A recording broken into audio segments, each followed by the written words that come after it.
নিগৃহীত সমাজ, কালো সমাজ, সমাজের কিছু বখাটে আজ জানোয়ারে রূপ নিয়েছে। এরকম জানোয়ার রূপধারীদের কঠিনতম শাস্তির আওতায় আনতে হবে, নয়তো সমাজ থেকে অপরাধ কখনো দূর করা যাবে না। এরকম অপরাধী সমাজের প্রতিটা স্তরে রয়েছে।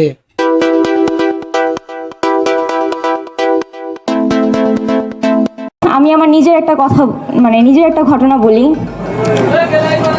4ই আগস্ট সকাল 9:30 বাজে চাষারা গোল চত্বর থেকে ছাত্রলীগের লোকজনরা আমাকে তুলে নিয়ে যায়।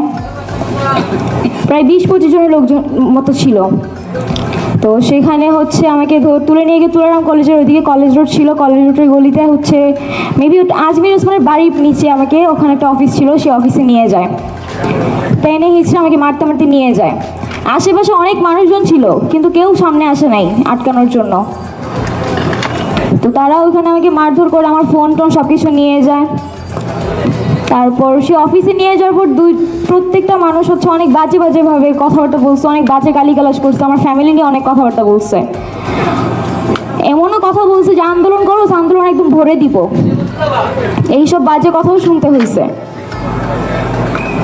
তো ওইখান থেকে পরে লাস্ট মুহূর্তে সবাইকে বের করে দেয়। 2 জন ছিল, 2 জন মিলে পরে আমাকে ধর্ষণ করে।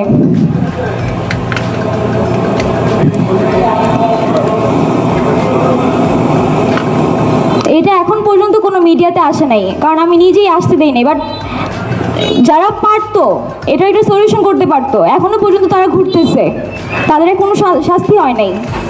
সার্জিস ভাই থেকে শুরু করে উমামা ফাতেমা আপু, নুসরাত তাবাসসুম, সবাই জানে। উমামা ফাতেমাকে যখন আমি জানাই তখন বলে কি, ও আচ্ছা তোমার সাথে না অনেক খারাপ হয়েছে, আচ্ছা দেখবো না বিষয়টা, শেষ। এইখানেই ক্লোজ করে দিছে টপিক। নুসরাত তাবাসসুম আপুকে জানাই, উনি আমাকে বলে তুই আমাকে হোয়াটসঅ্যাপে নক দিস। টিএসসি ক্যাফেটেরিয়াতে আমি তার পাশের টেবিলে বসা, তাকে হোয়াটসঅ্যাপে নক করি, সে হোয়াটসঅ্যাপে মেসেজগুলো সিন করে কিন্তু কোনো রিপ্লাই করে না। আর সার্জিস ভাই একদম প্রথম থেকে বিষয়টা জানতো, সে নিজে দায়িত্ব নিছে পার্সোনালি, উনি এই বিষয়টা দেখবে, প্রশাসনের সাথে কথা বলে তাদেরকে শাস্তির আওতায় আনার চেষ্টা করবে। সে আমাকে প্রতিনিয়ত বলতে কি যে তুমি আমাকে হোয়াটসঅ্যাপে নক করো, আমি ভুলে যাই, অনেক কাজে থাকি তো, ব্যস্ত থাকি, তুমি আমাকে মনে করিয়ে দিও। আমি প্রতিদিন তাকে হোয়াটসঅ্যাপে নক করতাম, ভাই আমার বিষয়টা কি দেখছেন, কিছু করছেন? সে হঠাৎ করে প্রায় 1 মাস পর আমাকে মেসেজের রিপ্লাই দিল, প্রত্যেকদিন মেসেজ সিন করে, কোনো রিপ্লাই নাই। একদিন হঠাৎ করে রিপ্লাই দিয়ে বললো কি আমি কাজে অনেক ব্যস্ত আছি, পরে তোমার এই বিষয়টা নিয়ে দেখব। ঘটনা ওখানেই ক্লোজ করে দেয়। নভেম্বর 10 তারিখে আমি কনসিভ করি, এটাও জানানো হয়।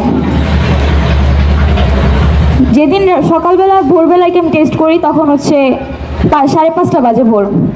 আমি মোমোকে জানাই ঘটনাটা, শামসুন্নাহার হলের মোমো সকাল 6টা বাজে আমাকে নিয়ে ধানমন্ডি লেকে যায়, গিয়ে বসে অনেকক্ষণ কথাবার্তা বলে আমাকে সময় দেয়, অনেক কিছু বুঝায়, অনেক সাপোর্ট দিছে মেন্টালি। 12টা বাজে আমাকে বাসায় দিয়ে যায়। বাসায় দিয়ে যাওয়ার পর সে গিয়ে সার্জিস ভাইয়ের সাথে কথাবার্তা বলছে। তার আগের দিন রাত থেকেই আমার সন্দেহ হইতেছিল, দেখে আমি সার্জিস ভাইয়ের সাথে যোগাযোগ করার ট্রাই করি। ইভেন কি ওনার মামা শুভম মামা, ওনার সাথে কন্ট্যাক্ট করছি। শুভম মামাকে বলছি যে আপনি একটু ভাইয়ের সাথে কথা বলাই দিয়ে। তো যাই হোক, সেদিন 12টা বাজে আমি বাসায় যাওয়ার পরে সার্জিস ভাই আমাকে ফোন দেয়।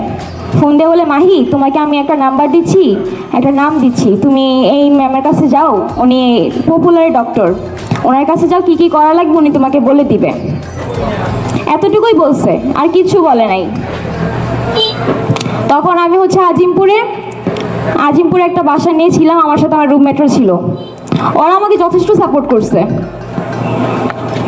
আর এই ঘটনাটা আস্তে আস্তে পরে টিএসসির এমন কেউ নাই যে জানে না, ঢাকা ইউনিভার্সিটির এমন কেউ নাই যে জানে না, আমার প্রাইভেট ইউনিভার্সিটির অনেক মেয়েরা জানে।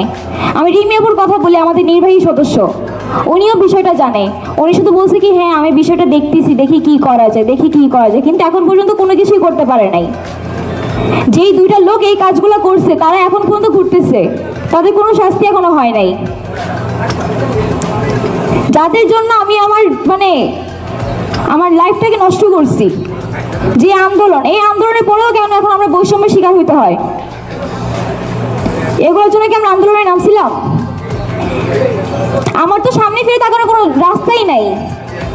আমি না পারতে এখন একজন বয়স্ক লোকের বিয়ে করছি, এই বাচ্চার পরিচয় দেওয়ার জন্য।